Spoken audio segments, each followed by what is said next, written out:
ಕ್ರಿಸ್ತನನ್ನು ಪ್ರತಿಫಲಿಸುವಂತೆ ನಿಮ್ಮ ಆತ್ಮಗಳನ್ನು ವಾಕ್ಯದಲ್ಲಿ ಬಲಪಡಿಸುವ ಅನುದಿನದ ಧ್ಯಾನ. ಇಂದಿನ ಧ್ಯಾನದ ಶೀರ್ಷಿಕೆ ಮನುಷ್ಯ ದೇಹದ ಅದ್ಭುತಗಳು.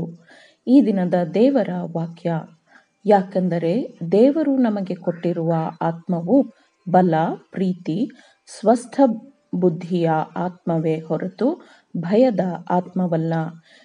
2 ತಿಮೋಥೆಯನಿಗೆ 1ನೆಯ ಅಧ್ಯಾಯ 7ನೆಯ ವಚನ. ನಾವು ದೇವರ ಕೈಕೆಲಸವಾಗಿದ್ದೇವೆ ಮತ್ತು ನೀನು ನನ್ನನ್ನು ಅದ್ಭುತವಾಗಿಯೂ ವಿಚಿತ್ರವಾಗಿಯೂ ರಚಿಸಿದ್ದೀಯಾ ಎಂದು ಆತನ ವಾಕ್ಯವು ಪ್ರಕಟಿಸುತ್ತದೆ.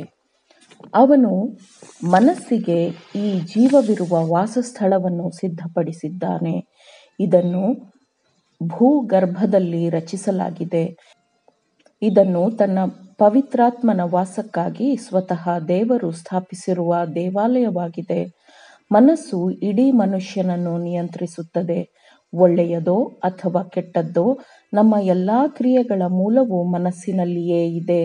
ನಮ್ಮನ್ನು ಪರಲೋಕ ಜೀವಿಗಳೊಂದಿಗೆ ಸೇರಿಸುವುದು ಮತ್ತು ದೇವರನ್ನು ಆರಾಧಿಸುವುದು ಮನಸ್ಸಿನಿಂದಲೇ ಆಗಿದೆ.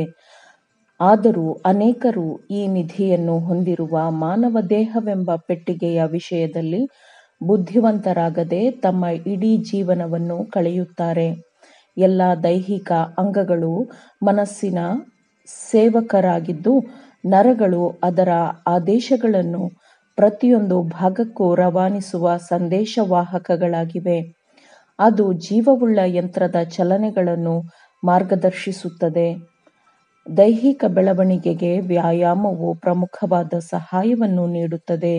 ಇದು ರಕ್ತದ ಪರಿಚಲನೆಯನ್ನು ವೇಗಗೊಳಿಸುತ್ತದೆ ಮತ್ತು ದೇಹದ ವ್ಯವಸ್ಥೆಗೆ ಆರೋಗ್ಯವನ್ನು ಕೊಡುತ್ತದೆ. ಸ್ನಾಯುಗಳನ್ನು ಬಳಸದೆ ನಿಷ್ಕ್ರಿಯವಾಗಿ ಬಿಟ್ಟರೆ ರಕ್ತವು ಅವುಗಳನ್ನು ಪೋಷಿಸುವುದಿಲ್ಲ ಎಂದು ಅತಿ ಶೀಘ್ರದಲ್ಲೇ ಸ್ಪಷ್ಟವಾಗುತ್ತದೆ.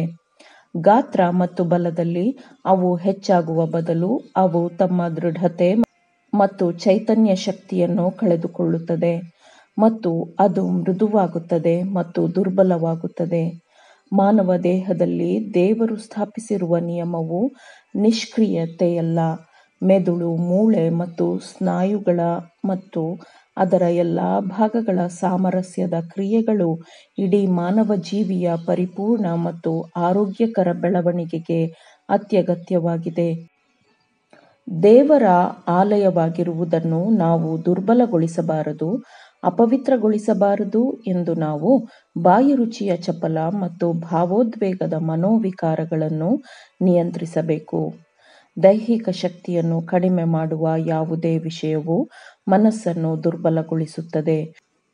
ಅದು ಒಳ್ಳೆಯದು ಮತ್ತು ಕೆಟ್ಟದ್ದು, ಸರಿ ಮತ್ತು ತಪ್ಪುಗಳ ನಡುವಿನ ವ್ಯತ್ಯಾಸವನ್ನು ಸ್ಪಷ್ಟಪಡಿಸುವ ಶಕ್ತಿಯನ್ನು ಕಡಿಮೆ ಮಾಡುತ್ತದೆ. ನಾದಾಬ್ ಮತ್ತು ಅಬೀಹು ಅವರ ನಿದರ್ಶನದ ಮೂಲಕ ಈ ತತ್ವವನ್ನು ವಿವರಿಸಲಾಗಿದೆ, ತೋರಿಸಿಕೊಡಲಾಗಿದೆ.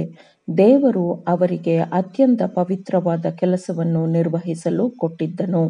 ಆ ನೇಮಕಗೊಂಡ ಕೆಲಸದ ಮೂಲಕ ಅವರು ತನ್ನ ಬಳಿಗೆ ಬರುವಂತಹ ಅವಕಾಶವನ್ನು ದೇವರು ಅವರಿಗೆ ಮಾಡಿಕೊಟ್ಟನು.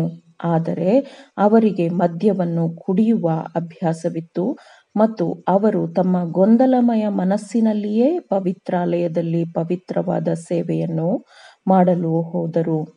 ದೇವರಿಂದಲೇ ಹೊತ್ತಿಸಲ್ಪಟ್ಟ ಪವಿತ್ರವಾದ ಬೆಂಕಿಯು ಅಲ್ಲಿ ಇತ್ತು.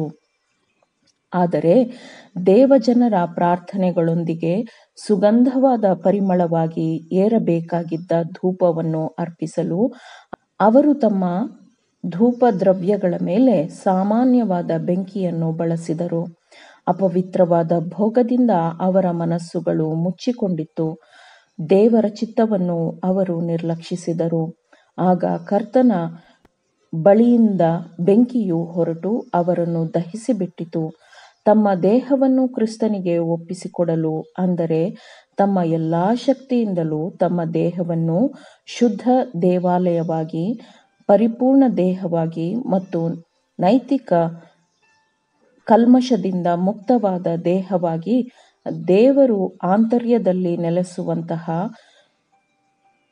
ಶುದ್ಧ ವಾಸಸ್ಥಳವನ್ನಾಗಿ ತಮ್ಮ ದೇಹವನ್ನು ಕ್ರಿಸ್ತನಿಗೆ ಒಪ್ಪಿಸುವುದು ಪ್ರತಿಯೊಬ್ಬ ವಿದ್ಯಾರ್ಥಿಯ, ಪ್ರತಿಯೊಬ್ಬ ವ್ಯಕ್ತಿಯ ಕರ್ತವ್ಯವಾಗಿದೆ. ಆಮೇನ್. ದೇವರ ವಾಕ್ಯಗಳನ್ನು ಶ್ರದ್ಧೆಯಿಂದ ಆಲಿಸುವವರು ಮಾತ್ರವೇ ಆಗಿರದೆ ಪಾಲಿಸುವವರೂ ಆಗಬೇಕೆಂದು ನಿಮ್ಮನ್ನು ಉತ್ತೇಜಿಸುತ್ತೇನೆ. ಪರಿಶುದ್ಧಾತ್ಮನ ಸಹಾಯದಿಂದ ಆಲಿಸಿದ ನಿಮ್ಮೆಲ್ಲರಿಗೂ ಧನ್ಯವಾದಗಳು. ಮತ್ತೆ ದೈನಂದಿನ ಧ್ಯಾನಕ್ಕಾಗಿ ನಾಳೆ ಸಂಧಿಸೋಣ. ಆಮೇನ್.